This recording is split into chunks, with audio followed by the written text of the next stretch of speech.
Friends, lock onto this signal. On January 27, 2026, the dollar index briefly fell below 96, hitting a 4-year low. Global FX markets began dumping dollars at scale, and at this extremely sensitive moment, U.S. President Trump publicly said in Iowa, "No, I think this is great." He didn't soothe the markets. He openly endorsed dollar weakness. That single sentence should alarm everyone holding dollar-denominated assets.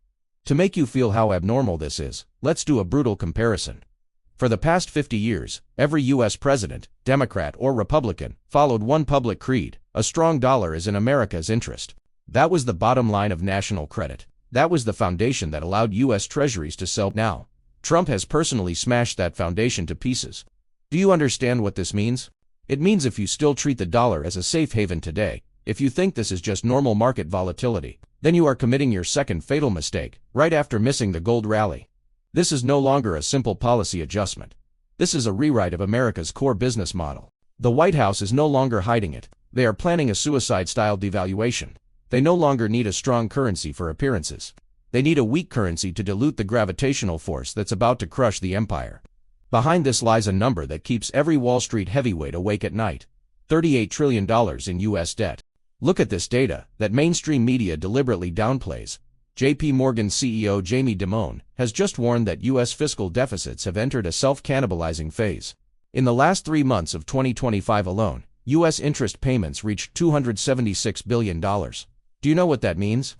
It means government revenue is barely enough to cover interest, let alone principal. Faced with the deadlock of can't pay and can't default, Trump chose a third path: implicit default. That means letting the dollar fall, letting inflation take off, and repaying astronomical debt with purchasing power eroded paper. This is the core thesis of this episode. In this volatile 2026, every time the president cheers, he's effectively signing a death sentence for the purchasing power of your cash. If you don't understand this leap, from protecting the exchange rate to protecting the fiscal system, then what you think is saving dollars is actually you being quietly sacrificed in a national debt restructuring. So how does this $38 trillion debt spiral evolve? And besides devaluation, what harsher tools does Trump still have ready? For Trump, who sees himself as the CEO of America Inc., currency devaluation is only step one. To fill an annual interest black hole exceeding $1 trillion, he's launching a rough and ready asset restructuring plan with pure commercial logic: monetize sovereignty, sell geopolitical security as a service, use inflation to wash away the rest. First, asset sale. Residency securitization. Traditionally, immigration is wrapped in human rights or rule of law language. But on Trump's balance sheet, immigration is a balance sheet cleanup operation. His so-called precision control is really a combo move: cut bad assets, bring in premium capital. According to current policy direction, the White House plans to deport over 2 million illegal immigrants. The media sees racism or border security. Wall Street sees fiscal relief. Low-skill illegal immigrants are treated as operating costs: public services, healthcare, welfare. By physically cutting those costs, Trump is squeezing free cash flow out of the federal budget. Even more blunt is the launch of the Gold Card immigration program. This turns U.S. citizenship into a tradable financial derivative: $1 million for a green card, $5 million for a gold card. This is raw business. The U.S. government is bypassing taxes and directly raising equity capital from global elites.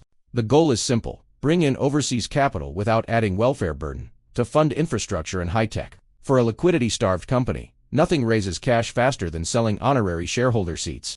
Second, asset sale. Geopolitical security fees if selling residency is small money. Trump's Middle East play is a $1 trillion transaction. This is the Saudi deal. America no longer relies on ideology or deterrence. Trump dumped those intangible assets and went straight for cash flow. The logic is simple.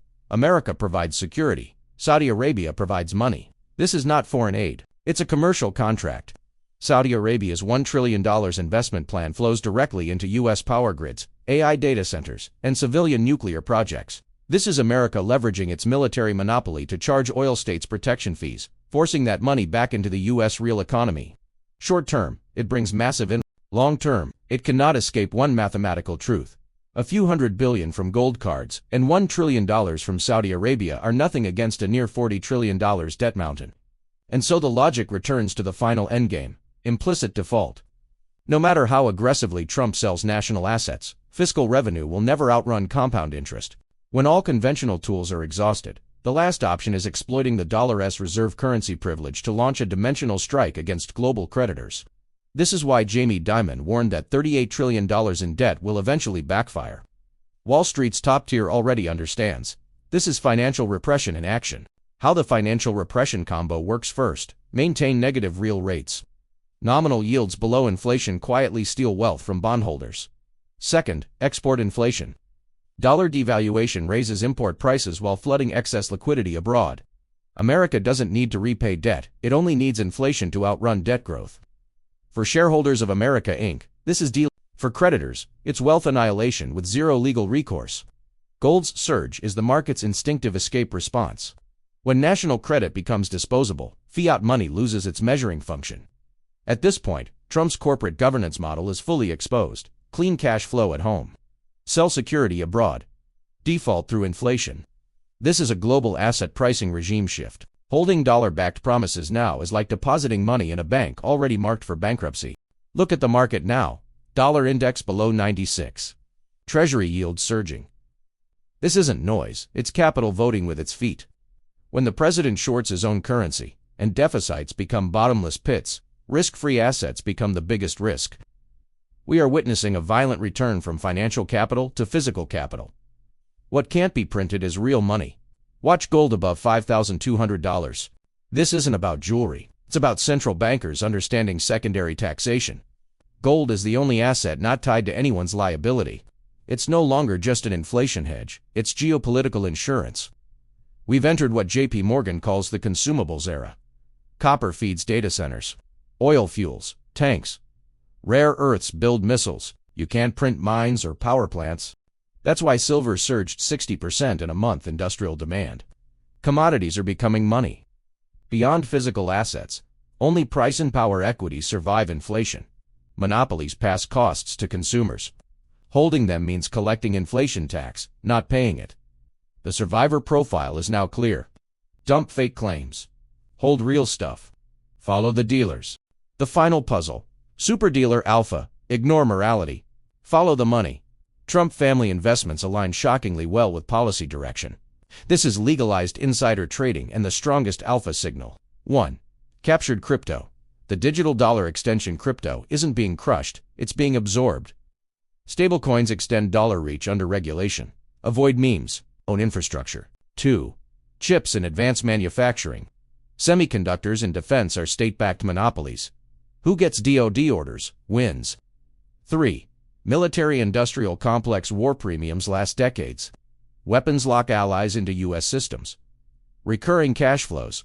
Final rules for survival: first, abandon cash thinking. Cash is melting ice. Second, own what can't be printed. Third, follow the superdealers, not forecasts. The world is splitting. Most will wait to be taxed by inflation. A few will front-run the transfer. This isn't about returns, it's about survival. When the $38 trillion wave crashes, I hope what you're holding isn't a useless ticket, but a real shelter. I'm Ultra Bull Macro, follow me. We'll hunt clarity in chaos. See you next time.